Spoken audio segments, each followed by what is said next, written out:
세월호의 진실을 추적하는 본격 탐사보도 방송 국민정보원 PIS 3회입니다. 자, 오늘은 레이더에 나타난 괴물체가 무엇인지를 집중 분석을 해볼 텐데요. 첫 방송에서 나오셔서 이번에 몇 주 만에 또 나오셨는데 진실의 길의 신상철 대표님 오셨습니다. 안녕하십니까. 네. 그리고 저와 함께 진실을 함께 캐시고 계시는 가이스트 박사님, 곽동기 박사님 오셨습니다. 네, 안녕하십니까. 네. 자, 오늘은 곧바로 본 주제. 근데 오랜만에 신 대표님 나오셨는데 네. 뭐 안부라도 여쭙고 시작을 해야죠. 아니, 얼굴 보니까 아주 건강하신 것 같아서. 네. 최근에 그렇게 밝지는 않습니다. 요즘 너무 바쁘시죠? 네, 뭐 또 뭐 지방 강연도 있지만 이런저런 일들 때문에 좀 곤욕을 치르고 있습니다. 또 별도의 또 압력이 있나요? 아주 뭐 그런 것이 아니라 제가 엊그저께도 이제 한번 사이트에 올려가지고 참 부끄러움을 무릅쓰고 사이트에 올렸습니다만은 회사의 운영상에 조금 어려움 때문에 그래서 올렸더니 주변에서 하도 전화가 와서 괜히 올려나 싶을 정도로 좀 오늘 좀 곤혹스럽습니다. 네. 자, 뭐 진실의 길 사이트에 올라온 글을 보시면 아실 것 같고요. 자, 오늘은 그 진도 VTS에서 찍었던 기록했던 레이더 영상이 이제 공개가 됐는데 그게 이제 심상정 원실 통해서 입수가 됐고 해경이 이제 보고를 한 내용이라 그래요. 해경에서 받은 자료다 이렇게 얘기를 하고 심상정 원실에서는 그거를 이제 TBS 이제 제공을 해서 이제 기사가 됐는데 그 레이더 영상에서 우리가 확인할 수 있는 것, 추정할 수 있는 것 이걸 중심으로 오늘 집중적으로 한번 분석을 해보자는 거고요. 자, 그래서 일단 우선 레이더 자체에 대한 이해를 좀 해야 될 것 같아요. 우리가 이제 일반적으로 레이더 얘기는 많이 들었지만 바다에서 레이더는 어떻게 작동이 되고 어떻게 기록이 되고 이 개념부터 이제 얘기를 인식을 해야 요 자료 화면에 대한 이해가 좀 좋을 것 같은데요. 개념 정리부터 먼저 하죠. 레이더의 개념, 작동 원리. 레이더는 뭐 다들 아시는 내용이지 않습니까? 네. 간단하게 말씀드리면 전파를 이용하는 거죠. 전파의 속도가 매우 빠릅니다. 빛의 속도가 거의 같게 이제 전자기파가 이렇게 출발하기 때문에 그래서 상당히 멀리 떨어져 있는 그러한 이제 거리도 레이더로는 쉽게 관측 가능하다. 육안을 넘어서서 망원경이나 이런 부분들을 이제 뛰어넘을 수 있는 그리고 실질적으로 반응할 수 있는 부분이 주로 이제 전파를 반사하는 면들이 반응을 하기 때문에 고체 부분들이 반응을 하겠죠. 그래서 안개가 끼어 있거나 이런 식으로 해서 시야로서 확인할 수 없는 그러한 이제 대상들, 아까 말씀드린 것처럼 야간에 이런 부분들에서 물체를 식별할 수 있는 매우 유용한 기능이 되죠. 그래서 레이더로 확인할 수 있는 부분을 본다면 첫째로 이제 사물의 위치와 그 전파 발신하고 수신하는 핵심은 전파에 수신하는 방법이겠죠. 반사되는 전파를 어떻게 정밀하게 수신할 수 있느냐. 거기에 따라서 사물의 사이즈도 정확하게 구분할 수가 있고 그리고 연속적인 전파를 발사하기 때문에 도달하는 반사 전파의 상황을 따라 가지고 그 사물의 움직이는 방향과 속도까지도 같이 추적을 할 수가 있겠죠. 그 신 대표님 그 이 항사까지 하셨다. 네, 항해사를 했었죠. 네. 제가 배를 탈 때는 그때가 1980년대고요. 그리고 그때도 이미 20년이 지난 배를 탔기 때문에 지금으로 따지면 40년, 50년 전의 시스템을 탔었기 때문에 지금 시스템은 익숙치 않습니다만은 그 당시에는 단순히 레이더의 기능을 이용해서 상대편 선박이나 우리 본선의 주변에 있는 모든 선박들이 점으로 나타납니다. 점으로 나타나는데 최근에는 그 운동의 움직이는 방향성 그리고 그 방향성을 복합적으로 계산한 것을 따져서 이제 우리 선박과의 어떤 상관관계에 충돌이 있을 것인지 없을 것인지 여부, 그다음에 경고 신호 해서 다양하게 그러한 기능들이 되어 있는 걸로 알고 있습니다. 그럼 우리 곽 박사님 말씀 주셨지만 분명하게 전파의 직진성을 이용하는 거거든요. 물론 장거리에 있어서는 부분적인 회절이나 이런 것이 전파의 특성이 있습니다만은 거의 우리가 이제 해상에서 선박에서 쓰고 있는 레이더들은 정확하게 가서 반사하고 온단 말이죠. 그러면은 그 포인트나 각도를 가지고 분명히 각도를 가지고 있기 때문에 우리가 충분한 거리뿐만 아니라 그 물체의 크기 또 가늠이 가능합니다. 근데 이번에 이제 나타난 영상들을 보면은 그것이 컨테이너 박스다라는 이야기가 많이 나왔었지요. 근데 저는 거기에 동의할 수 없는 것이 컨테이너 박스가 그 정도 크기로 나올 수가 없습니다.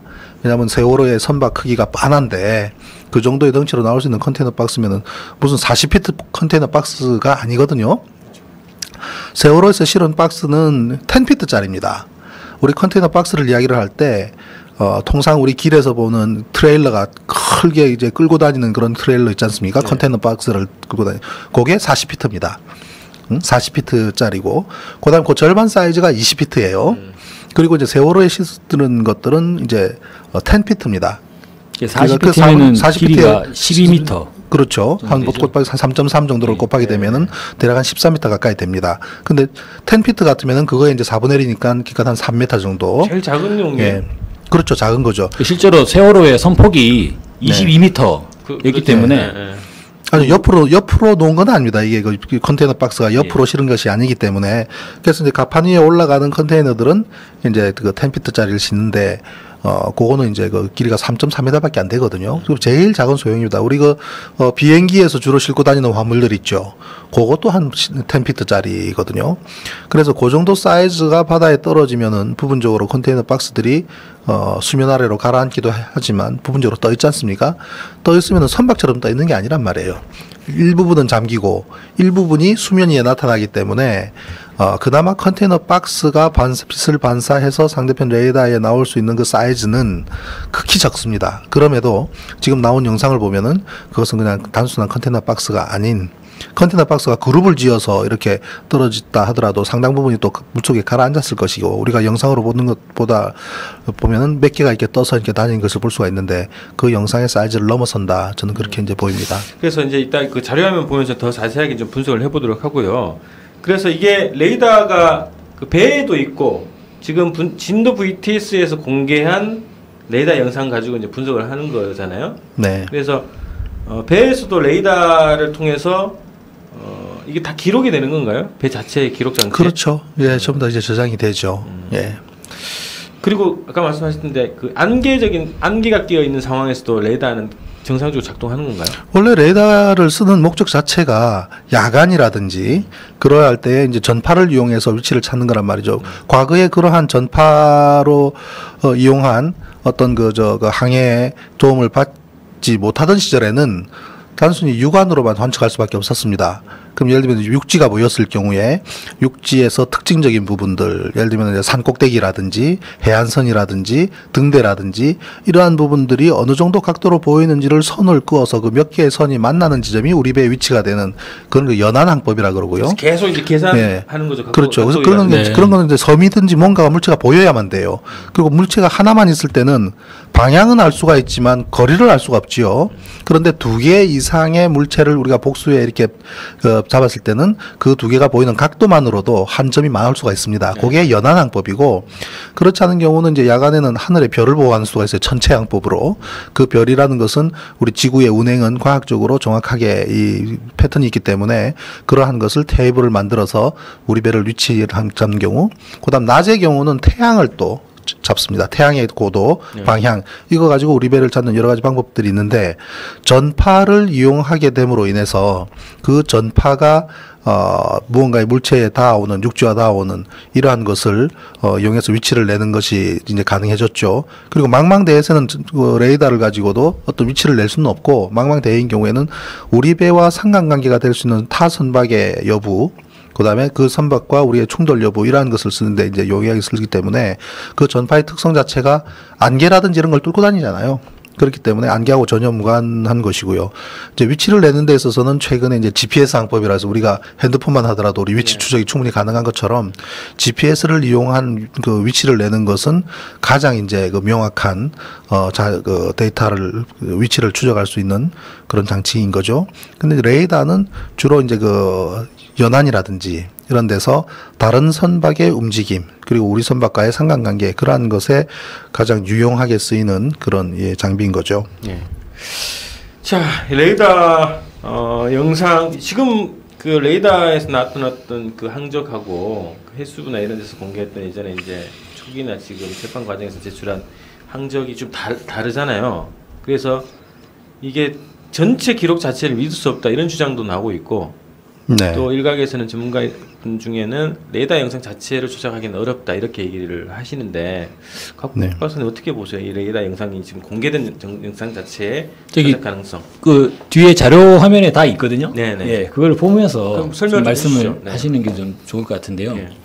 그 레이더 항적 과정에서 살펴보면 이때가 그 맨 처음에 이제 그 소방방재청 헬기가 도착하던 시간이라고 나와요. 그 JTBC에서 그때 특정 보도를 할 때 저때 시간이 9시 28분이었는데 그 다음에 보시게 되면 해경 1, 2, 3정에 도착하는 시간이 있거든요. 예.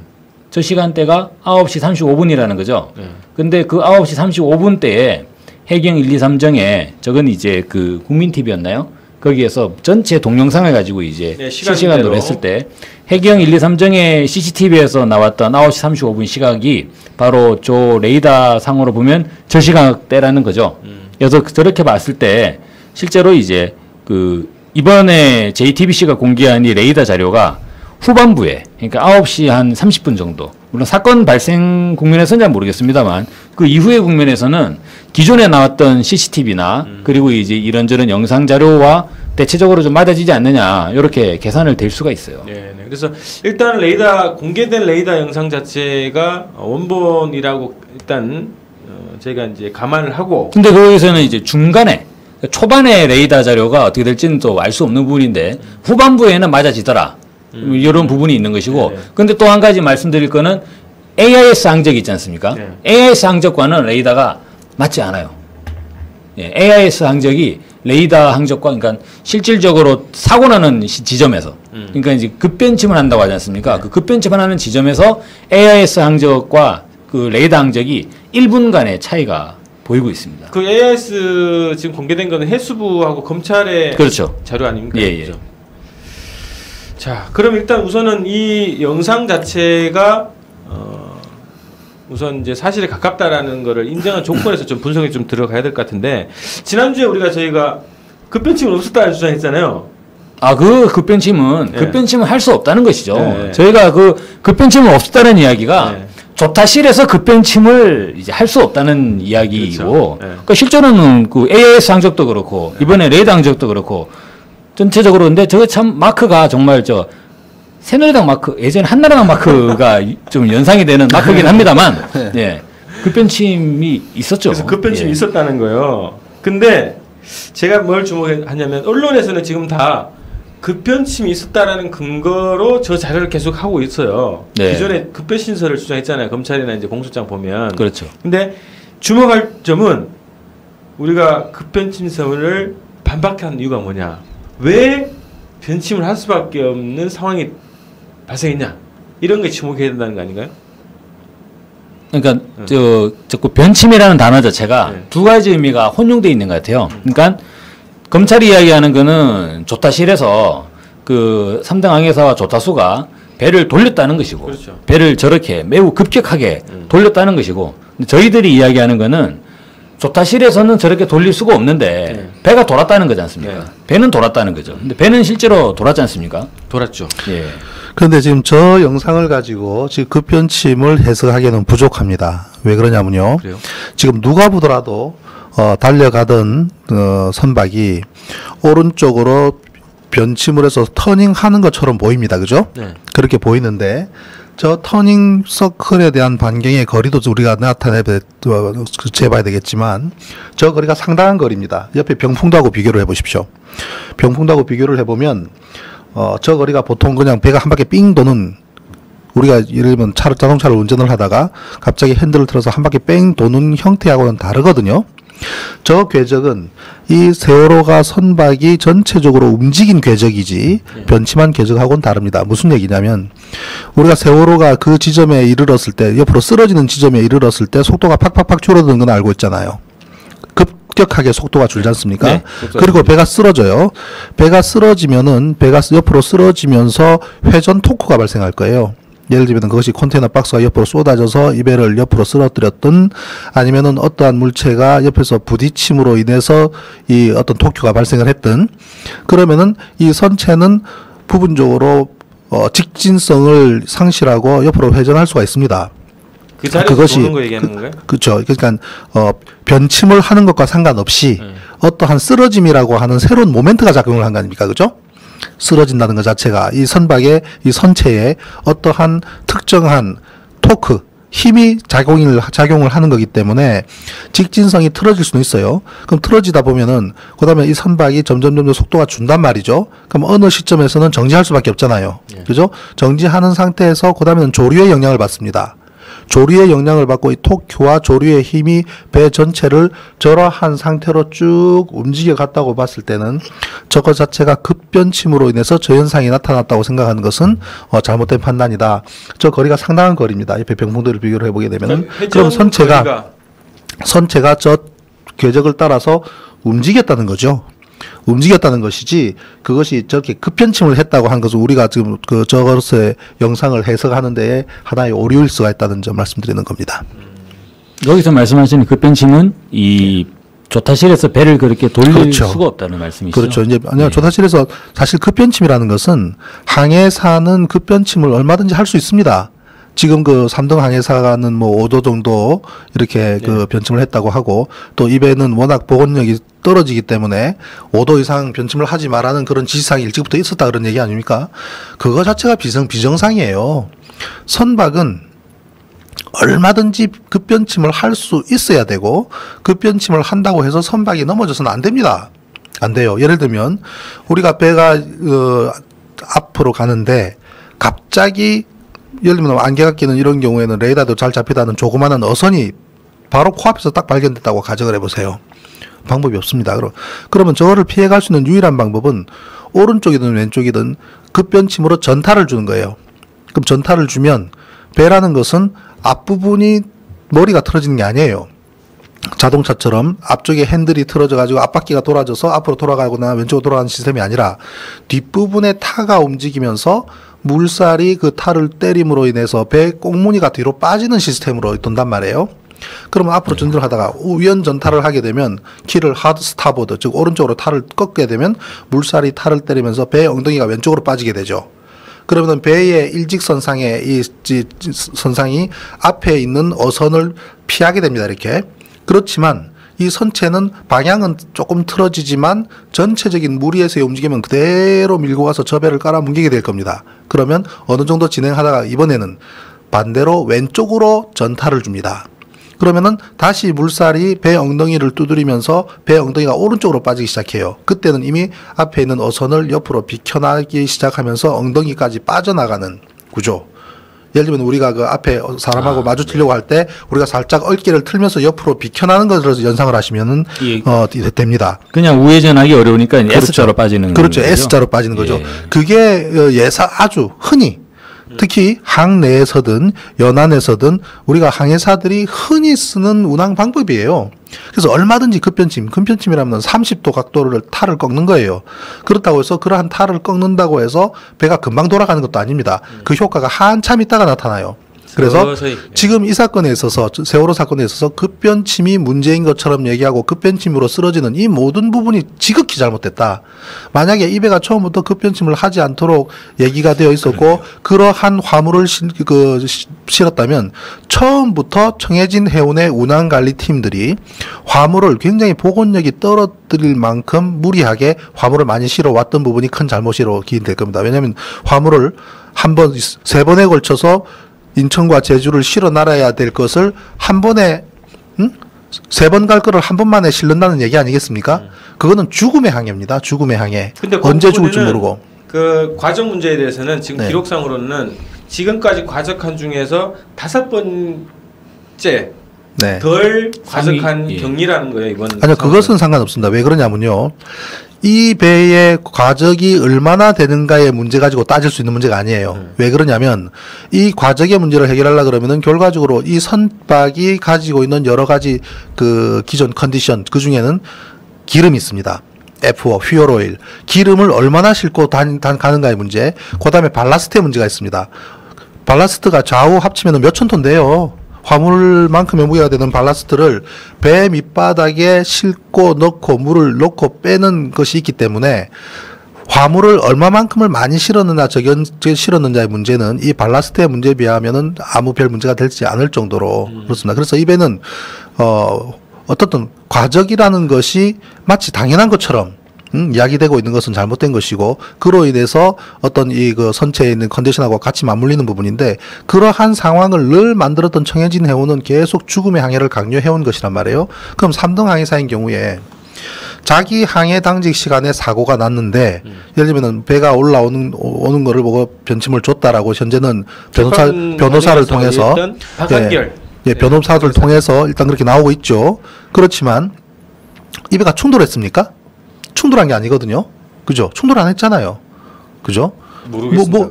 아니요. 왜냐하면 지금 현재까지 선수 부분이 우리가 배가 뒤집어지고 난 다음에 또 이렇게 우리가 눈으로 봤을 때에 앞부분에 충돌한 적 없습니다. 저는 지금 현재까지 영상상으로 나타나 있는 모든 영상을 다 면밀히 분석해 봤지만 세월호가 충돌한 흔적을 찾을 수가 없어요.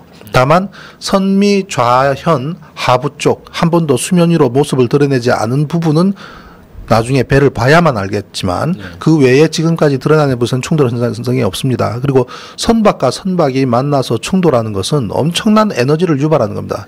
상당히 많은 그런 힘이 작용을 하기 때문에 데미지가 큽니다. 손상이 크게 나타나요.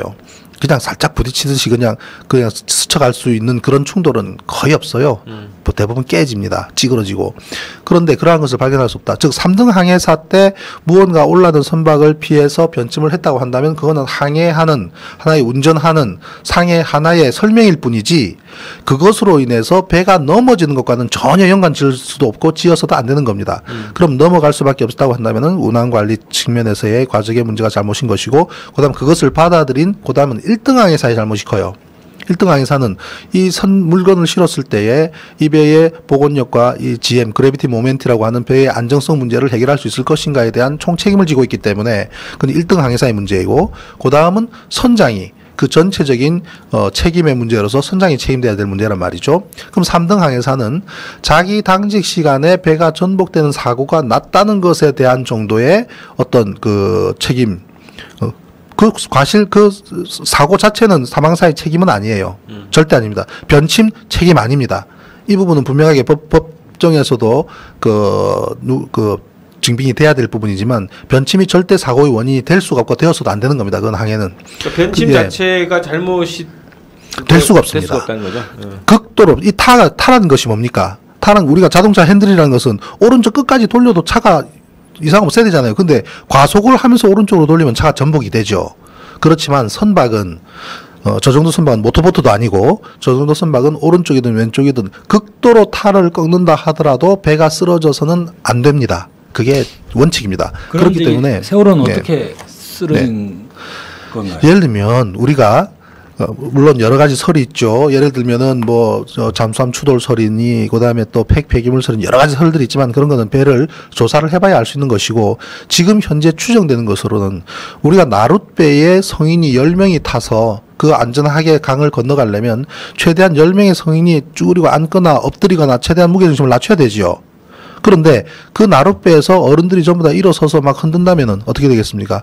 넘어지죠. 마찬가지입니다. 이 배가 적정한 수준의 이상을 넘어서는 어떤 화물을 실었다고 한다면 그 자체로서 굉장히 보건력이 떨어지는데, 그것만으로 넘어졌다고 보기에는 통상적으로 항해해왔다는 정황이 있단 말입니다. 그렇다면 여기서는 저는 가장 이해가 안 되는 부분이, 배가 기울어지기 시작하는 시점부터 예를 들면 항해사는 왼쪽으로 기울어지면 오른쪽 발라스트 탱크에 물을 넣으면 돼요. 물을 넣으면 바로 잡힙니다. 기울어지는 게. 근데 궁금한 게, 발라스트 탱크를 비우고 채우는 게 빨리 되나요? 브릿지에 그 브릿지 선교 브릿지에 컨트롤 판넬이 있습니다. 그 컨트롤 판넬에서 우리가 이 좌우 발라스트를 조절하는 펌프를 가동시키는 것은 굳이 엔진실에 전화를 해서 야 오른쪽 발라스트 탱크에 물러 이렇게 할 필요가 없습니다. 버튼이 있어서 버튼을 누르는 순간 발라스트 펌프가 돌아가면서 그때부터 밸브가 열리고 그다음에 해수가 들어가면서 물을 채우게 됩니다.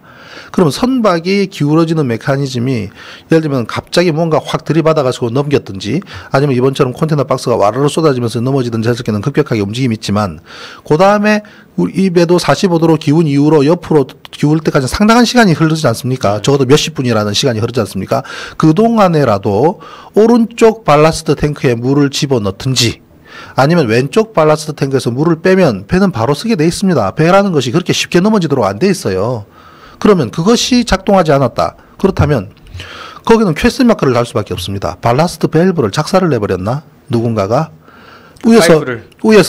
위에서 발라스트 펌프를 작동시키려고 했는데 예를 들면 그것이 전자 시그널 전달 장치가 망가졌든지, 그죠? 밸브를 눌렀는데도 전원이 뭐 망가졌으면은 작동이 안 하죠. 그다음 전원이 갔음에도 밸브가 열리지 않았든지, 아니면은 그거를 눌렀음에도 불구하고 발라스트 모터가 돌아가지 않았든지, 이러한 어떤 정황이 있지 않고서는 과연 저렇게 된 게 난 도무지 이해가 될 수가 없습니다.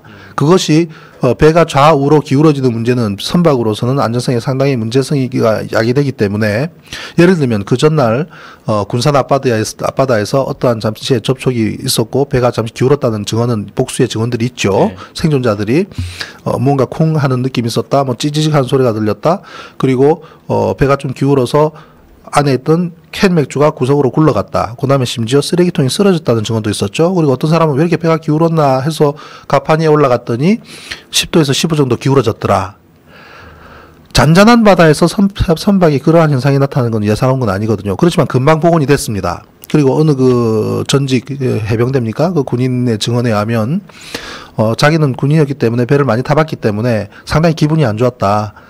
그 상황이 이 배에 어떤 문제가 있는 것인가 하는 굉장히 불안한 생각이 들었다는 얘기를 해요. 그렇지만 그것이 오래 가지 않습니다. 오래 가지 않는 것은 그 기울어짐을 선교에서는 발라스트 조이졸로 정상화시켰다는 의미거든요. 그 정도로 그 조절이 가능합니다. 가능해야 되고. 그래서 이 배가 왼쪽으로 기울어지기 시작했을 때 그 상태로 계속 있는 메커니즘을 우리는 주목할 필요가 있다. 발라스트만 작동을 시키면은 바로 설 수 있는데 그렇게 하지 않았던 데의 이유가 무엇인가? 밸브가 작동하지 않았는지, 모터가 돌아가지 않았는지, 아니면은 의도적으로 발라스트를 거꾸로, 그죠? 예를 들면 왼쪽으로 기울었기 때문에 오른쪽에 물을 넣으면 되잖아요. 왼쪽으로 기울었기 때문에 왼쪽을 빼면 되잖아요. 근데 반대로 했다면 더욱더 기울어짐을 가속화시키겠죠. 그건 악마의 행위죠. 그건 말씀에서는 모르겠습니다. 이 밸러스트 탱크가 처음부터 고장났을 가능성은 없을 수 있다는 말씀이시죠? 군산에서 바로 잡았기 때문에. 발라스트 탱크, 그렇죠. 일단 군산에서 한번 발라스트를 손을 봤을 거라고 봐요. 왜냐하면 배가 정상화돼, 그렇죠. 그리고 발라스트 펌프나 발라스트 밸브의 작동 문제는 선박의 안정성에 지대하게 큰 문제이기 때문에 그러한 문제가 있다고 하면은 운항 자체가 중단이 되거나 아니면 사전에 어떤 수리가 되거나 보고가 되거나 여러 가지 메커니즘이 있을 거예요. 그런데 이 배가 기울어질 때까지 그러한 정황은 전혀 없거든요. 지금 발라스트에 문제가 있다든지 발라스팅이 안 된다든지 그런 것이 보고가 되거나 날아간 게 전혀 없지 않습니까? 그렇기 때문에 그 상황에서 쓰러지는 상황에서 과연 발라스트 계통에 어떠한 문제가 있었는가, 1등 항해사는 어떠한 작동을 했는가, 그리고 또 중요한 거 한 가지는 3등 항해사 당직 시간이 아침 8시부터 12시까지 당직 시간입니다. 그러면은 1등 항해사가 그 앞에 당직을 쓰게 되는데 4시부터 8시까지는 1등 항해사 당직입니다. 그럼 1등 항해사하고 3등 항해사가 8시에 당직 교대를 하게 되지만 사실은 7시쯤에 당직 교대를 합니다. 왜냐하면 아침 식사를 해야 되는데 1등 항해사들은 아침 식사를 위해서 3등 항해사가 좀 더 일찍 밥을 먹고 내려가서 당직을 먼저 교대를 해줘요. 그럼 보통 7시에서 7시 반 사이에 사망사는 내려가고 그다음 올라가고 1등 항해사는 내려가게 되거든요. 그러면 1등 항해사가 3등 항해사한테 당직을 넘기는 7시 30분을 전후한 시간에 당시에 발라스트 계통에 어떠한 것을 오다를 주었는지, 또는 그 발라스트 계통에 어떤 조절을 했는지, 아니면 그 부분에 대한 어떠한 기록이 남아 있는지, 이런 부분들은 엔진 기록에도 나와 있을 것이고 항해 일지상에도 기록이 될 거예요. 예를 들면 스타보드 오른쪽에 발라스팅을 주입을 했다라든지, 아니면 그러한 문제, 또는 항해사한테, 사망사한테 지금 어떠한 문제가 있으니 어떻게 하라는 보통 업무 지시 또는 인계를 하고 내려가게 되죠. 4시간 동안 당직을 쓰면서 그 당직 시간 동안에 있었던 여러 가지 현상을, 그럼 이 배는 지금 우리가 알려지기로도 8시 전부터 배가 문제 있었다는 거는 대략 나오고 있지 않습니까? 그죠? 그러면은 이 배의 안정성 문제에서 1등 항해사는 분명히 3등 항해사한테 어떠한 것을 인계하고 내려갔을 것이 당연하단 말이죠. 그래서 그러한 부분도 우리가 그 진상 규명에 있어서 굉장히 비중 있게 다뤄야 하는 부분이다라고 생각합니다. 그거 확인하려면 일단 증언 외에는 기록은 다 바닷속에 있는 거 아닌가요? 그죠? 원래 이제 선박이 문제가 생기면 3등 항해사 같은 경우는 항해 일지 같은 거를 들고 나오게 되어 있습니다. 기록들을 그게 그런데, 배를 이탈할 경우에는 각자 항해사들이 챙겨야 되는 부분, 그다음에 승객에 대한 안전 부분, 또 그다음에 그 구조 요청의 부분 여러 가지가 이제 일종의 그 매뉴얼이 있게 되는데 그러한 기록들을 가지고 나왔어야 하는 거죠. 근데 그래서 갖고 나오지 않았다면 지금 바닷속에 있는 거겠죠. 그럼 그 항해 일지에는 그러한 밸러스트 탱크의 조절이라든가 아니면 이제 뭐 변침까지도 그렇게 기록이 되나요? 그것이 이제 지금 현재 최신 장비이기 때문에 예를 들면 엔진을 쓰는 문제도 마찬가지지만 발라스팅을 했을 경우는 기록 로그가 남을 겁니다. 지금 항해 일지 부분은 모든 행위를 할 때마다 기록하기는 쉽지 않을 거예요. 왜냐하면 항해사들이 여러 가지 변침을 하든지 이런 걸 하지만 간단하게 메모를 했다가 나중에 당직을 마칠 때 정리를 하게 돼요. 일지를 보통 쭉 정리를 하게 되는데 그때마다 이렇게 정서해서 쓰지는 못합니다. 네. 그렇기 때문에 그러한 것은 항해 일지보다는 각종 기기에 달려있는 로그라 그러죠. 로그, 기록 장치들. 그 다음에 엔진 같은 경우는 또 엔진실에 또 별도의 이제 그런 기록들이 있듯이 이러한 디지털 정보들은 지금 바닷속에 있다 하더라도 부분적으로 복원이 가능한 부분들이 있을 겁니다. 네. 자, 이제 다시 그 레이더 그 자료를 좀 다시 이제 봐야 될 것 같은데 아까 이제 신 대표님 말씀하셨던 것처럼 지금 화면상에 나온 저희 이제 J자 이게 그 그림 자체가 우리가 느낌은 그렇거든요. 지금 말씀하시기 전까지는 야 급변침이 확 이렇게 돌았네라는 느낌을 보여주는 그림이잖아요. 근데 말씀은 이런 거죠. 굉장히 큰 원인 거죠. 원이라는 거죠. 굉장히 큰 원. 대략 저기 뭐 직경이 한 500m 정도는 되죠. 세월호 네. 길이가 146m니까 네네. 네. 저 작은 저 세월호가 146이니까 전체적으로 보면 한 직경 500m 0.5kg, 네. 0.5km 정도. 그 정도의 예. 원을 그 그려서 정도 원을 그렇죠. 그린 걸로 돼 있죠. 그 약간의 어떠한 토크가 주어졌다면은 선체는 그 어느 정도 가다가 돌게 되겠죠. 왜냐하면 직진성을 상실하면은 오른쪽이든 왼쪽이든 돌 수밖에 없잖아요. 그 다음에 또 조류의 영향을 받죠. 그러면서 이 배의 전체적인 움직임이 저러한 형상을 그렸다는 것이지 저 그림 가지고 급변침을 했다라고 하는 것은 우리 시각적인 착각일 수가 그럼 있습니다. 저것은 이제 그 세월호 배의 자취일 뿐이고 그렇죠. 실제로 세월호는 저 상황에서 이제 오른쪽으로 쏠리다가 넘어졌다. 네네. 넘어지고 나서 조타불능 상태가 돼서 그 이후로는 이제 표류를 한 그렇죠. 저 예. 상황부터는 표류 상황입니다. 현재. 네네. 네. 자, 그래서 이 레이더 항적이 말해주는 것 무엇을 말하고 있냐 이 레이더 영상은. 예, 근데 문제는 저 레이더 상에서 그 실제로 이제 이 급변침 과정은 이제 존재하지 않았고, 근데 문제는 뭐냐면 저기 빨간색 점이 보이지 않습니까? 세월호 남동 주변에? 쪽에 남동 쪽에 남동 쪽. 저기 가운데 이제 붉은 한 막대 같은 형상을 가지고 있는 게 저게 세월호 네. 레이더에 찍힌 세월호 영상이죠. 네네. 근데 그 남동 쪽에 한 세월호로부터 한 200m에서 300m 정도 떨어진 저 지점에서 빨간 물체가 포착이 되고 있지 않습니까? 네. 예. 저것이 바로 이 한간에 상당히 논란을 빚었던 레이더 영상에 나타난 괴물체죠. 의문의 괴물체. 예. 그래서 지금 그 JTB 저게 과연 뭘까? JTBC에서는 저게 컨테이너일 것이다라고 하는 전문가 의견을 보도를 했어요. 컨테이너 박스라는 전문가 의도를 보도하고 이제 무마한 거죠. 예. 근데 저는 아무리 봐도 컨테이너 박스일 수는 없죠. 왜냐면은 저기 이번에 이제 침몰한 세월호에서 쏟아진 컨테이너 박스 영상인데 네. 컨테이너가 작습니다. 아까 말씀하셨던 거 10피트. 그렇죠. 3.4m 정도? 신 대표님 말씀하셨는데 네. 저렇게 작은 컨테이너가 그리고 또한 저기 신 대표는 어떤가요? 이 수면 부근에서 그러니까 전파가 수면 이 바닷물은 전파를 전부 다 이제 흡수하지 않습니까? 그러니까 이제 튕겨져 나오지 않죠. 예, 돌아올 수 없죠. 근데 그 상황에서 수면 부근에 이제 컨테이너가 들어가게 되면 이것이 실제로는 그 노이즈 레벨로 그냥 묻혀버릴 수가 있어요. 수면에 인접한 상태에서의 전파가 아주 얇게 올라와 있다는 거죠. 예. 그러니까 얇게 올라와 있는 그 실질적으로 어느 정도 위로 올라와 있어야지 레이더 전파에 잡히기가 수월하지 수면에 근접한 그렇기 때문에 왜 그 군사용 레이더나 이런 부분에서도 그런 얘기 하지 않습니까? 이를테면 이제 북측이 뭐 휴전에서 내려올 때 수면에 인접한 상태에서 저공 비행을 해가지고 레이더를 피한다는 뭐 그런 얘기도 있잖아요. 예, 그런 부분들을 보면 컨테이너가 바닷물에 빠지게 되면 저는 실제로 그 3m짜리 그 컨테이너가 과연 이 레이더의 BTS의 레이더에 잡힐까 그런 의문도 있어요. 왜냐면은 VTS 자체가 레이더를 하는 목적이 관제잖아요. 배를 예. 관제하게. 그래서 지금 저 VTS가 이 북한 공작원이 몰래 진도 앞바다에 내려와가지고 고무보트를 타고 오는 걸 잡아내는 그런 게 아니지 않습니까? 네. 그러니까 진도 인근을 지나는 이제 대한민국이나 다른 나라 어선들, 이 상선들, 그 배들이 원만하게 이제 진행하도록 관제하는 게 목적이기 때문에 적어도 어선 정도만 포착할 수 있으면 저는 된다고 보거든요. 근데 그런 성능의 레이더를 사용하죠, 당연히. 근데 그게 컨테이너를 포착할 수는 없을 거다. 네, 그 저희들이 그 포르투갈에 그러니까 뭐 찾아보다가 포르투갈의 BTS에서 사용하고 있는 레이더 이 해상도. 규격을 봤어요. 규격을 봤는데 레이더 반사 면적을 20제곱미터로 규정을 하고 있어요.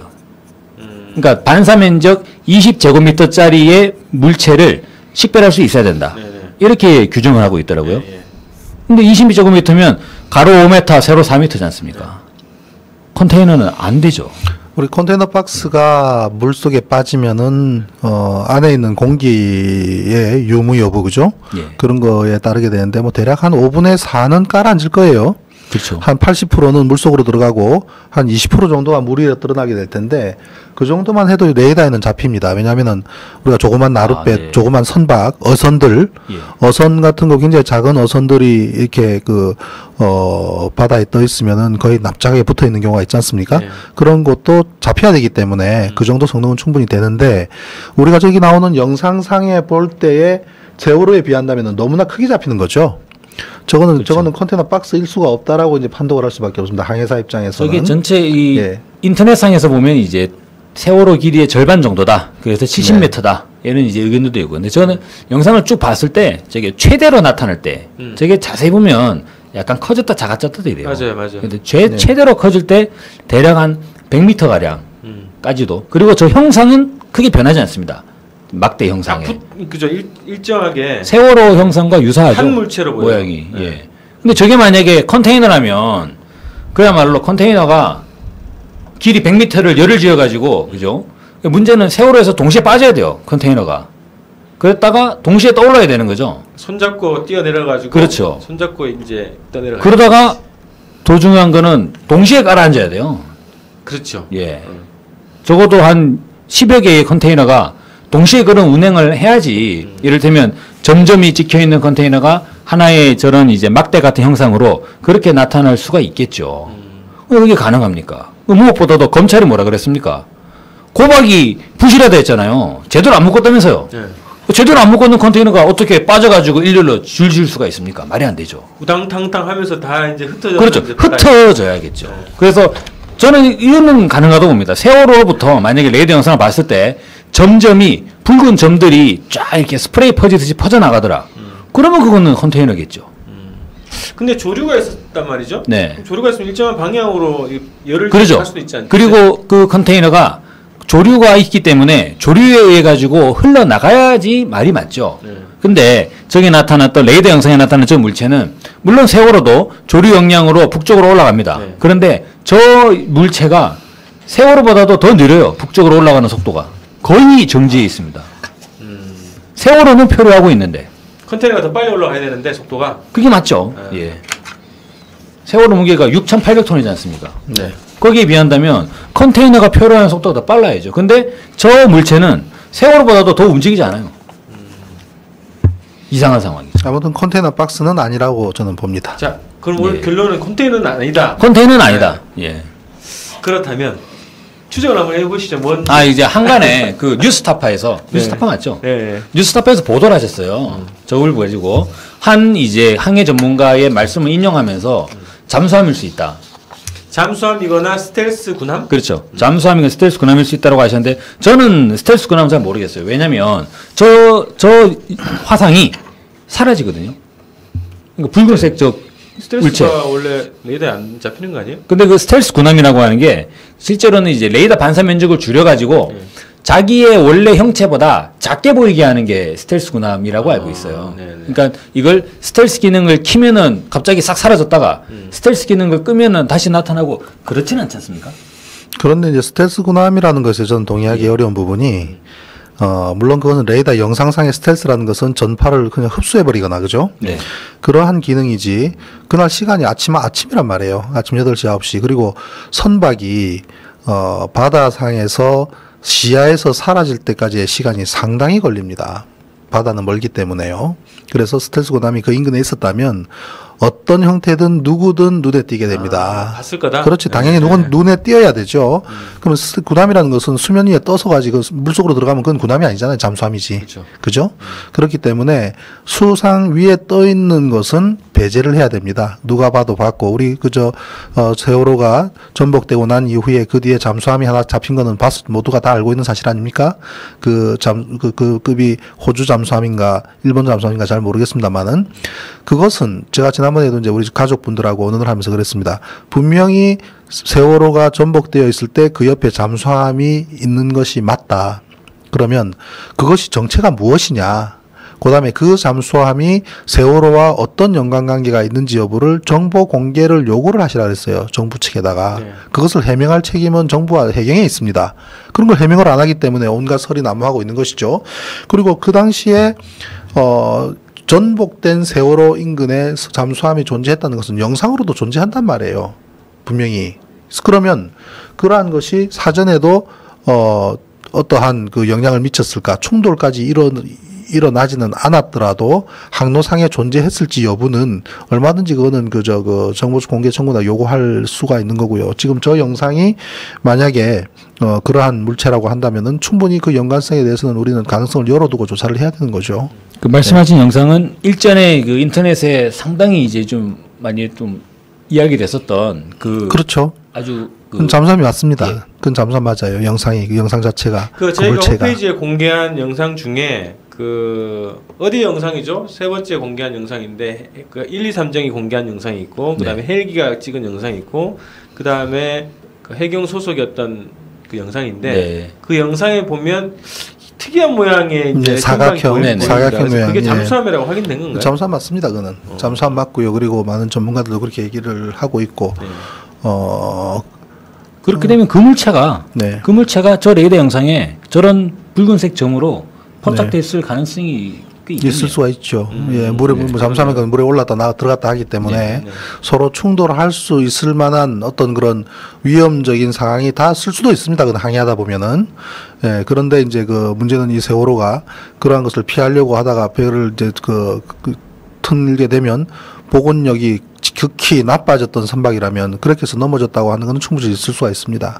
그렇게 돼서는 안 되는 거지만, 그래서 일단 충돌은 일어나지 않았다 하더라도 서로의 상관관계 부분은 우리가 가능성을 열어두고 조사를 해야 됩니다. 뒷부분에서 충돌이 돼버렸을 수도 있지 않을까요? 서로 피하려고 하다가 왜 접촉사고 날 때도 주로 그랬지 않습니까? 자동차가 가다가 작정하고 이제 정면 충돌하지는 않잖아요. 근데 서로 이제 피하려고 하다가 이게 스쳐 지나간다든가.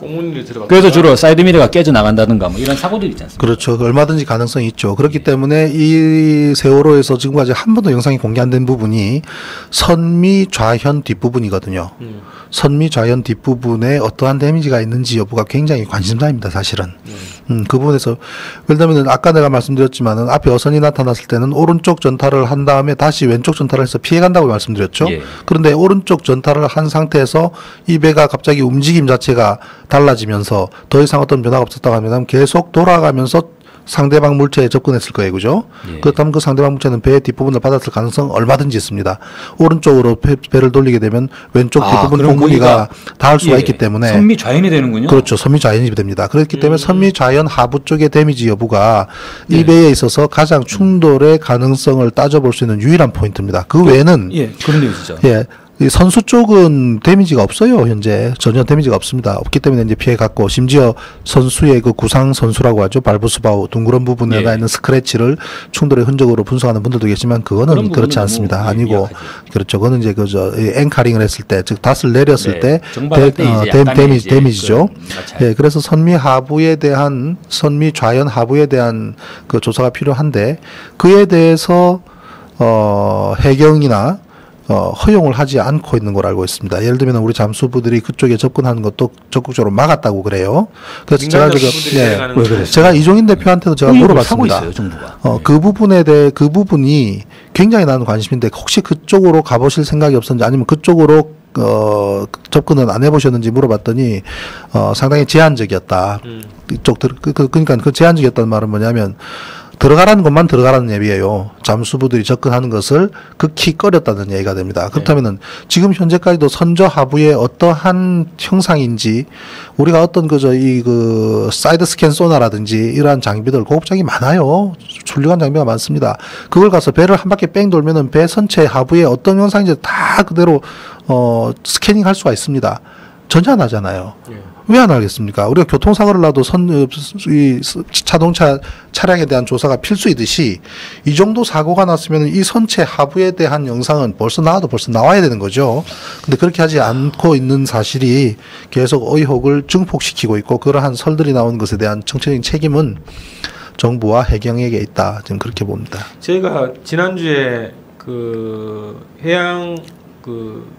해양수산부 산하의 어떤 이제 연구기관인데요. 그게 크랩스터라고 네. 해양 탐사 로봇을 개발하고 운영하는 그 기관에서 소나 영상을 받았어요. 네. 근데 저희가 기대했던 영상은 안 나오고 전체 먼 거리에서 배가 누워 있는 형상을 찍은 소나 영상만 받았거든요. 네. 말씀하셨던 것처럼 배 바닥, 배 전체를 찍은 영상은 아직 공개가 안 돼 있고 그걸 한다고 그랬었거든요. 구조단에서도 소나 영상을 찍어가지고 배 상태라든가 뭐 이런 것들 좀 파악을 해서 공개를 하겠다 했는데 그건 아직 공개가 안 돼 있더라고요. 네. 지금 신 대표님 말씀과 저는 또 그 3등 항해사의 진술도 있지 않습니까? 네. 그 둘을 묶어가지고 생각을 해보니까 한 딱 가지 정의됐죠. 시나리오가 떠올라요. 예. 그러니까 3등 항해사 박한길 씨 진술에 이랬지 않습니까? 맞은편에서 배가 올라와서 전방과 레이더를 충돌 우려를 하고 처음 전망과 레이더를 주시하고 있었다라고 했지 않습니까? 그래서 이제 조타수에게 오도벤침을 지시했다는 얘기인데 맞은편 배가 오니까 충돌 가능성이 있어도 이렇게 가서 오도벤침을 전탈하면 근데 신 대표님 말씀에서 조타기는 배에서는 뒤에 있지 않습니까? 자동차가 다르니까 옆 공무가 옆으로 돌아가죠. 이 옆으로 이렇게 나오게 그렇죠. 되는 거죠. 그렇죠. 그러면 맞은편 배도 당연히 틀었을 거예요. 근데 배들은 원래 서로 충돌을 방지하기 위해서 기본적으로 우연 전탈을 하는 게 기본이라면서요. 네, 앞쪽에서 오면 서로 오른쪽으로 피하는 게 이제 관례. 서로 오른쪽으로 피하면 충돌이 가장 미미하지 않습니까? 그럼 여기도 틀겠죠. 그런데 세월호는 워낙 6,000톤이잖아요. 덩치가 크니까 덩치 그대로 밀려가다 보니까 끝부분이 맞게 되고 그러면 끝부분이 만약에 그때 이제 세월호가 넘어가는 그렇죠. 형상도 왼쪽으로 넘어질 같죠. 수가 있죠. 예. 네. 근데 그 정도면은 잠수함 예를 들면 잠수함이랑 충돌했으면 잠수함도 상처가 있지 않아요? 근데 저는 이것이 작정하고 이제 충돌하지 않았다면 피하려다가 서로 간에 그죠? 서로 간에 피하려고 하는 거잖아요. 통상 잠수함은 안 피합니다. 왜 그러냐면요. 할 수 없겠죠. 왜 그러냐면 잠수함은 옆 부분과 커닝 타워 부분이 제일 약해요. 우리 천안함 보셨잖아요. 잠수함은 충돌할 수밖에 없겠다는 판단이었으면 정면으로 갑니다. 앞부분이 제일 튼튼하기 때문에 앞부분이 제일 튼튼해요. 거의 한 1m에서 2m 가까이 되거든요. 쇳덩어리가. 두께가요? 그렇죠. 예. 그렇기 때문에 이제 그 앞부분을 심지어 서브마린 이머전시라는 것은 비상시에 잠수함이 기동하는 원칙은 일단 앞부분에서 물을 빼버려요. 물을 쫙 빼버리면은 앞부분이 들리잖아요. 가벼워서. 예, 앞부분이 들린 채로 속도를 높이게 되면은 이게 붕 떠서 합니다. 그게 우리 유튜브 상에서 서브마린 이머전시 또는 서브마린 블로우업 또는 서브마린 파핑업 이런 단어를 넣게 되면 잠수함이 물 위로 솟구치는 영상이 무수히 많이 봅니다. 돌고래가 튀어오는 거와 똑같습니다. 거의 뭐 40도, 50도까지 되는 잠수함도 있어요. 그게 잠수함이 비상기동인데 자기가 살기 위해서 하는 기동입니다. 그래서 심심찮게 2001년도에 일본의 해양수산고등학교의 선박이 미국 잠수함한테 반토막 나가지고 물속에 깔아앉았던 사건도 결국은 이 잠수함이 비상기동을 하면서 일어난 일이거든요. 천안함도 마찬가지입니다. 천안함도 충돌이 불가피하다고 했을 때는 잠수함은 정확하게 상대편을 겨냥하는 쪽으로 진행할 수밖에 없고, 왜냐하면 돌면 옆이 부서지거나 그렇죠. 근데 결국은 천안함에서도 그 잠수함은 뚫고 들어가면서 코닝타워를 다쳐버렸죠. 그 바람에 그것도 똑같이 이제 가라앉아서 제3의 부표에서 가라앉게 됐는데, 마찬가지로 이번에 세월호가 잠수함과 충돌을 했었다면 잠수함은 정면을 유지했을 겁니다. 그럼 그 앞부분에 둥그런 부분에 그 강한 쇠에 세월호의 좌연 선미 하부가 닿았을 가능성 있을 수가 있습니다. 우리는 모든 가능성을 열어놔야 되기 때문에. 근데 그게 저는 닿으면서- 잠수함하고 충돌했다고 얘기하는 거 아닙니다. 만약에 예. 사망사의 변호사가 이야기를 했던 상대편에서 올라오는 배, 그 올라오는 것만 단이라는 단어도 해석이 분분하죠. 우리는 제주도 쪽으로 예, 내려가고 있었고 그렇죠. 저쪽은 이쪽 뭐 인천 쪽으로 올라오고 있었다면 그건 남쪽에서 올라오는 거지만 북쪽도 올라오는 거지만. 바닷속에서 올라온다고 하면은 이거 라이징 합도 되는 거기 때문에 여러 가지 해석이 있을 수가 있는데 어떻든 간에 무언가 선박이 존재했던 것이 사실이라면 적어도 그것을 피하기 위해서 변침한 것도 사실이라면 그렇다면 상대편과 충돌을 피하기 위한 액션은 취할 수밖에 없는 것인데 그것이 하필이면 우리가 저 영상으로 확인하듯이 잠수함이라고 한다면 그 잠수함은 정상 스테디 그 소위 앞 침노를 유지를 했을 것이고 세월호는 틀다 보니 엉덩이 쪽이 닿아서 거기서 접촉이 있었을 가능성은 얼마든지 있다. 그러니까 선미 좌현 하부 쪽을 건드리게 되니 이 배는 자연스럽게 왼쪽에 왼쪽으로 쏠림을 넘어가는 주고 왼쪽에 쏠림이 상부에 있는 컨테이너 박스를 더욱더 쓰러뜨리면서 그렇죠. 넘어지게 되는 형태로 된다. 자, 이건 단순 사고라고 봤을 때 얘기죠. 그런데 만약에 그것이 그러한 뭐 우리 축구할 때 앞에 오는 선수 블로킹 하듯이 고의적으로 하는 사건쯤 됐다고 한다면은 그건 참 아주 심각한 문제가 되는 거겠죠. 아니, 실제로 생존자분들의 이제 증언들을 봐도 쿵 소리가 나면서 기울었다고 하니까. 그렇죠. 예. 물론 그래서 예. 핵심은 이제 세월호 선미 좌현 한 번도 바다 위로 떠오르지 않은 네. 예. 세월호 그 부분이 선미 핵심이 자연. 되겠네요. 네. 아, 전 그래서 지금 말씀 듣다 보니까 만약에 이제 그렇게 이제 충돌이 있었다면 그 램프 부분 있잖아요. 네. 그러니까 뚜껑이 닫히고 나서 그 세월이라고 하는 글자가 적혀 네. 있잖아요. 네. 그게 출항하기 전까지는 거의 깨끗했거든요. 근데 지금 그 침몰하는 과정에서 보면 이렇게 긁힌 자국이 있어요. 긁힌 자국이 있어요. 그래서 이것과도 연관이 있지 않을까 이것도 분석을 해봐야 될 것 같더라고요. 예. 근데 램프의 위치는 선미 우연이죠. 그래서 이제 아니요. 좌우에 다 있습니다. 양쪽에 다 있습니다. 네, 뚜껑이 이렇게 있고 양쪽에 다 있습니다. 타는 공간은 이렇게 양쪽에 탄다는 거고 네. 실제를 양쪽에 다 있습니다. 뚜껑은 이렇게 있는 거죠. 그래서 그 부분도 봐야 될 것 같고 그래서 이 정체를 보다 더 정확하게 규명하기 위해서 반드시 공개돼야 될 자료가 또 뭐가 있었다고 보시는 거예요? 이 물체의 정체를 밝히는데 저는 그 3등 항해사의 진술이 네. 처음에 이제 그 피고 모두 진술하지 않습니까? 재판 나올 때 보면 형사사건 재판에서 재판 준비 절차 준비기에서 했던 전체 발언이죠. 이제 재판을 하기 전에 피고인들이 자기의 이제 내용과 심경에 대해서 처음에 일관되게 전체 진술을 하는 일종의 자유 발언이죠. 네. 그 모두 진술을 하고 그 마지막에 또 최후 진술하지 않습니까? 저는 그 박한결 씨의 그 발언 진술 내용이 피고 모두 진술 과정에서 나온 것 같아요. 그런 얘기를 한 것 같아요. 그러면 그 내용은 당연히 이후에 공판 과정에서 쟁점이 될 것이다. 네. 예, 그래서 과연 박한결 씨가 이야기했던 맞은편에서 올라오는 배 실제 있었는가? 예. 왜냐하면 또 조타실에서는 항해사 혼자 운전하는 게 아니라 조타수가 또 같이 있지 않습니까? 그러면 그렇죠. 맞은편에 배가 올라왔다면 조타수도 당연히 같이 봤겠죠. 물론 또 레이더 상에서 또 확인했다 그러면 또 얘기는 달라지겠지만요. 그래서 두 가지였잖아요. 네. 레이더도 보고 전방도 전방과 주시고. 레이더를 주시하고 있었다 이렇게 이야기했죠. 근데 일반 선박이었으면 AIS 상에 어떤 배 이름, 속도 이런 것이 나왔을 건데 AIS를 보지 않았다는 얘기는 그게 정체가 확인되지 않은 그 공개된 가능성은 AIS 를 이렇게 둘 수가 있죠. 레이더에 뜨는데 시야에 안 보이는 거예요. 근데 이제 누르는데 정보는 없고 뭐야? 언제 나오는 거야? 이런 식으로 전방과 레이더를 주시할 수는 있겠죠. AIS를 봤다는 얘기는 안 했단 말이죠. 그렇죠. 네. AIS를 주시했던 얘기는 안 나왔으니까. 그리고 또 그때가 세월호가 AIS가 자주 꺼졌기 때문에 꺼져 있던 시점인지 이것도 또 확인해 봐야 되겠죠. 그래서 저는 그 사고 시점에서의 이 3등 항해사 진술이 매우 중요하다. 이 부분에 대해서 너무 막 그렇게 막 일종의 마녀사냥격으로 거의 뭐 이렇게 막 이미 결론을 내고 재판하는 거는 저는 의미가 없다고 보고요. 실질적으로 사건의 행적이 어떠 있는가 찾아볼 필요가 있다고 봅니다. 그리고 또 한 가지는 이제 교신 기록. 예.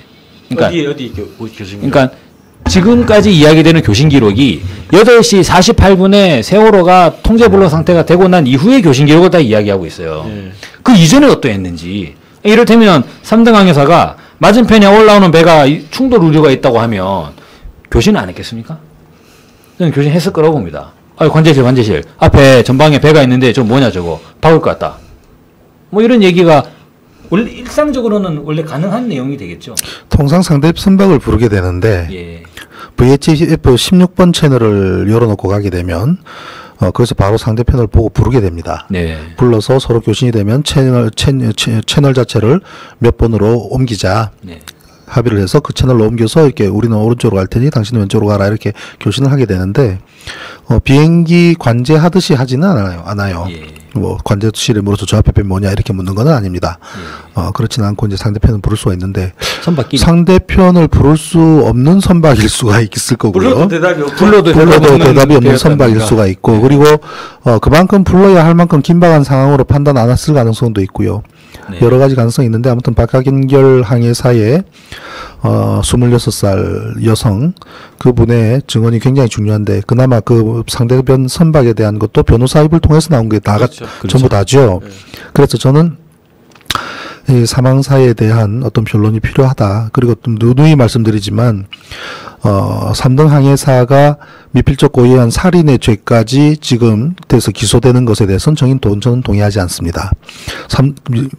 여러 번 말씀드리지만은 변침을 해서 선박이 기울어지는 것은 사망사의 잘못이 아닙니다. 만약에 5도 10도 이상 변침하지 말라는 그러한 지시가 지난번 선장 때부터 이 배는 안정성이 극히 떨어지니까 5도 10도 이상 변침하지 말라는 거 있으면 뭐 이딴 배가 다 있냐고 해야 돼요. 뭐 이런 배가 다 있냐고. 왜 이런 식으로 운영하냐고. 왜 회사는 이런 식으로 화물을 운영을 하냐고. 이게 배냐고. 이건 뭐 우리 목숨을 담보로 해서 돈 벌겠다는 것도 아니냐고. 라고 항의를 해야 될 문제예요. 절대로. 그래서 그 변침을 하는 바람에 넘어졌고 그에 대한 데에서 사망사의 과실을 묻는다.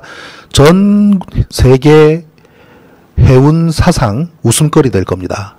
전혀 관계 없습니다. 그렇기 때문에 그 사고 자체가 3등 항해사가 당직 쓰는 시간대에 일어났다는 것 외에는 사망사가 책임질 만한 게 없어요. 예를 들면 구조 신호를 누르지 않았던 것은 모든 그 선교에 있었던 사람들의 공통된 책임인 것이고 그것이지 이 본사의 운항적인 문제, 1등 항해사의 화물 적재와 발라스트 등의 문제, 선장의 총체적인 책임, 그것이 가장 큰 문제인 것이지 3등 항해사는 그것보다 한켠 빗겨나 있습니다.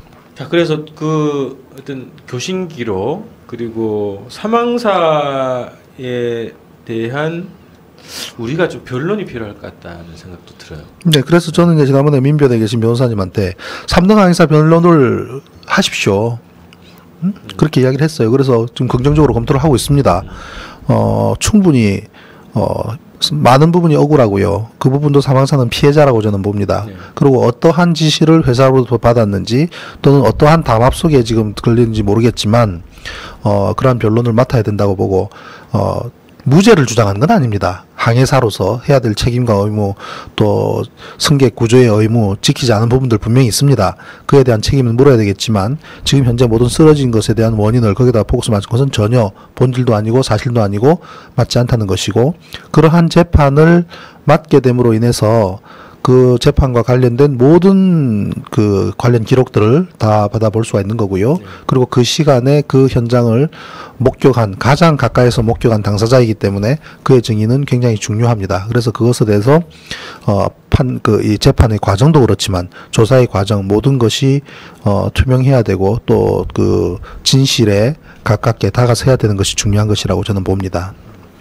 저는 일단 이런 막 무분별한 마녀 사냥은 절대 지양된다고 생각하거든요. 왜냐하면 세월호 선원 중에 선원의 따님 한 분이 자살하셨어요.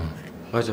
예, 그래서 그 아마 그 확인이 필요합니다만 조기장 그죠? 그분 따님이 그래서 이제 그분이 이제 뭐 형집행정지 돼가지고 이제 딸의 장래 때문에 근데 실제로 그 선원의 가족들은 거의 이거는 이제 완전히 사회로부터 낙인 찍혀 있다는 이런 이제 강박관념이나 부모들이 있을 텐데 그런 부분들도 실제로는 이제 물론 이 죄를 명명백백히 가려야겠죠.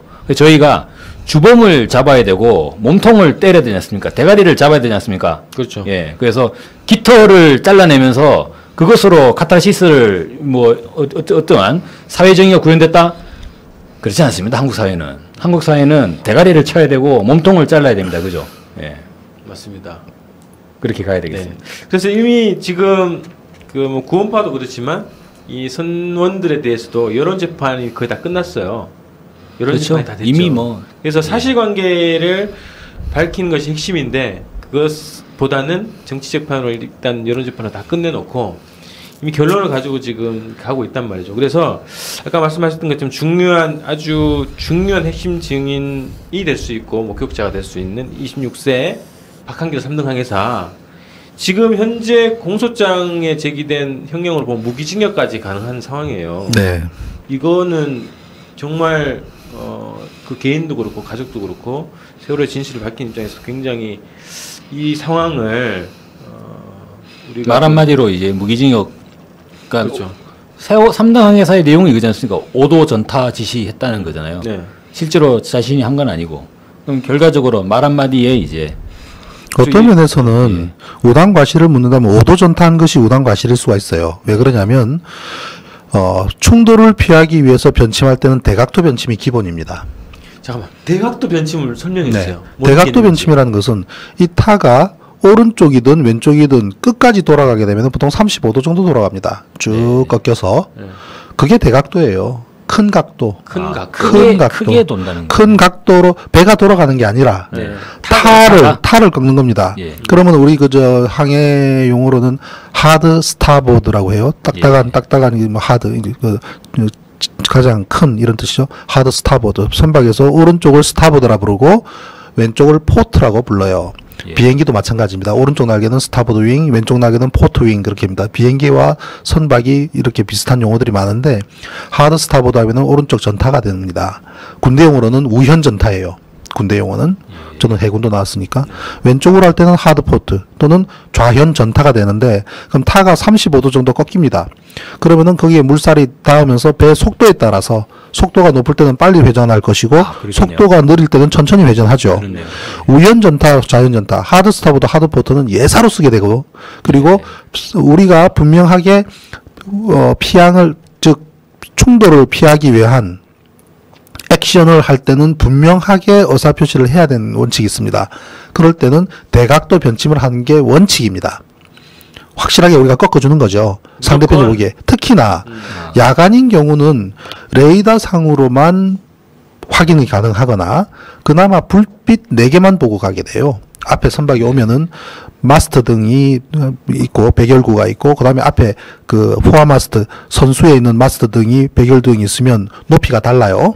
그 두 개의 전구의 방향을 보고 저 배가 오른쪽으로 가는구나 왼쪽이나 가는구나를 가늠할 수가 있고 그 다음에 왼쪽에 켜져 있는 빨간불 또는 오른쪽에 켜져 있는 녹색불 요 네 개의 등만 가지고 상대편의 배의 움직임을 육안으로 확인 가능합니다.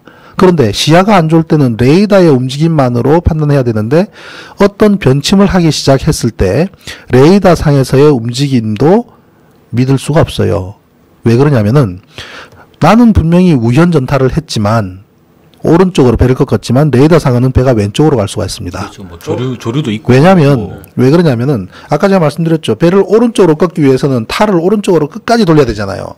끝까지 돌리면은 배가 물살이 탈을 때리면서 배 엉덩이가 왼쪽으로 빠지잖아요. 예. 배 왼쪽으로 빠지는 현상이 이 배의 중심이 레이더 상에서는 좌로 움직이는 것처럼 보입니다. 그리고 이 배가 좌쪽으로 왼쪽으로 가려 그러면 탈을 왼쪽으로 끝까지 꺾어야 되잖아요. 그러면은 이 배의 움직이는 마치 물음표처럼 움직입니다. 물음표. 처음에는 오른쪽으로 서서히 움직이다가 결국은 왼쪽으로 돌아가요. 이 현상이 뭐냐면 낮에 우리가 상대편 선박을 보게 되면은 저 배가 오른쪽으로 꺾기 시작하는구나를 눈으로 확인 가능하지만 레이더 상으로는 저 배가 왼쪽으로 오나 꺾었나라고 착각할 수가 있다는 겁니다. 얼마든지. 그것이 특히나 초급 항해사인 경우는 그걸 구분하기가 어려울 때가 있어요. 더군다나 레인지를 굉장히 확대시켜 놨을 경우에는 배의 움직임이 금방금방 나타나는 경우에는 더더구나 그런 현상을 착각을 하게 되는데 마찬가지로 이 낮에 이 항해사가 상대편 선박을 발견을 하고 배를 꺾어나면 5도는 피항하기 위한 각도가 아닙니다. 5도 한번 상상해 보세요. 5도가 표가 나는 각도인지. 그거는 피항하는 각도. 네. 5도나 10도. 5도라는 것은 결국 우리 각도 자체가 각도기로 5도 말씀하시는 우리가 앞을 쳐다봤을 때 5도는 약간 고개 시야를 조금만 돌리는 게 5도입니다. 오른쪽을 돌아보면 90도잖아요. 대략 고속도로에서 차선 네. 변경할 때 한 5도 네. 변치맞죠 저희들이. 그러니까 우리가 오른쪽을 보면 90도인데 네. 5도라고 생각해 보세요. 약간이에요, 약간. 그 정도의 변침은 상대편은 인지도 못합니다. 아, 저 배가 변침했구나 자체를 인식하지도 못한다고요. 그럼 그 무슨 얘기인가요? 그렇게 되면? 그게 무슨 얘기냐면 이게 과연 상대편 선박을 피하려고 한 행위인지에 대해서 신뢰를 할 수가 없다는 겁니다, 저는. 그 말 자체가 상대편의 선박을 피하기 위해서 5도나 10도를 변침했다고 한다면 상당히 먼 거리에서 그 정도만 하더라도 충분히 피해간다는 판단하에 5도나 10도를 꺾는 거예요. 그렇지 않다면 이 배는 5도나 10도 이상을 꺾어버리면은 넘어진다는 것이 기정사실화되어 있다고 간주한다면 더 꺾고 싶어도 못 꺾는 거 아니겠습니까? 그렇죠? 그래서 5도 10도 했는데도 그럼에도 불구하고 넘어졌다는 얘기가 되는 것인데 그렇다면 이거는 처음부터 선박이 아닌 거죠. 선박을 이거는 죽음의 항해를 강요했던 것이고 그러한 컨디션으로 갔던 것인데 그에 대한 것은 3등 항해사의 직접적인 증언과 또 그에 대해서 사실 면밀하게 물어봐야 돼요. 정확하게. 지금 어떻게 그 정도만 나오는 건지 난 한심하기 짝이 없습니다. 네. 지금 천안함 재판도 지금 한번 열릴 때마다 보통 한 증인에 대해서 2시간 가까이 질문을 하게 되는데 그 2시간 동안 60개, 70개, 그다음 현장에서 발생한 상대편의 증언의 결과에 따라서 새롭게 만드는 증언까지 하면 한 100가지 질문을 하게 돼요. 그럼 어지간한 걸 다 물어보게 됩니다. 한 증인에 대해서. 지난 재판에도 폭발물 전문가가 나왔는데 그 한 100가지의 질문을 했어요. 쏟아부었어요.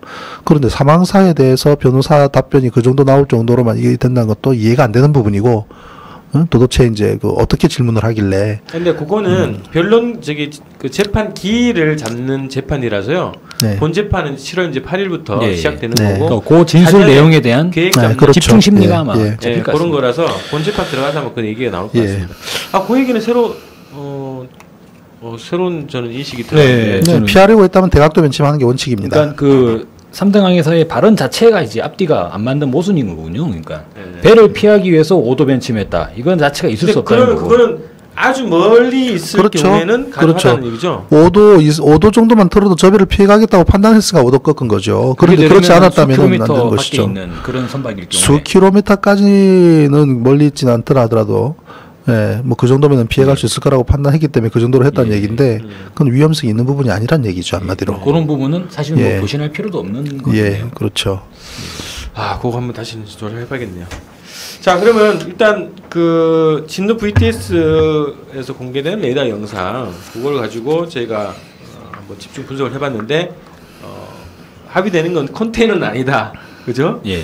그리고 제3의 물체에 대해서 확인하기 위한 여러 가지 증거 자료 그리고 증언들이 더 필요하다 이런 얘기를 좀. 근데 이 부분도 합의가 되지 않습니까? 뭐야? 물체는 물체다. 물체 뭔가 있는 건 맞다. 고체니까. 이를테면 네. 아무것도 아닌 걸 수는 없겠죠. 신 대표님. 그렇죠. 예. 당연히 뭔가 물체죠. 있긴 있는데. 당연히 물체인데 예. 또 그리고 선박도 아니에요. 선박이라면 수상에 떠 있는 선박이라면 사람들 시야에서 사라지려면 1시간 이상 걸립니다. 네. 그때 참 그 둘라이스 선장 진술에 네. 가시거리가 5.5km라 그랬어요. 네. 그 네. 사고 당일. 그러면 적어도 뭐 한 30분? 근데 한 사람도 본 사람이 없다고 한다면은 그거는 말이 안 되죠. 우리 영상 거기에 접근했던 그런 영상을 보더라도.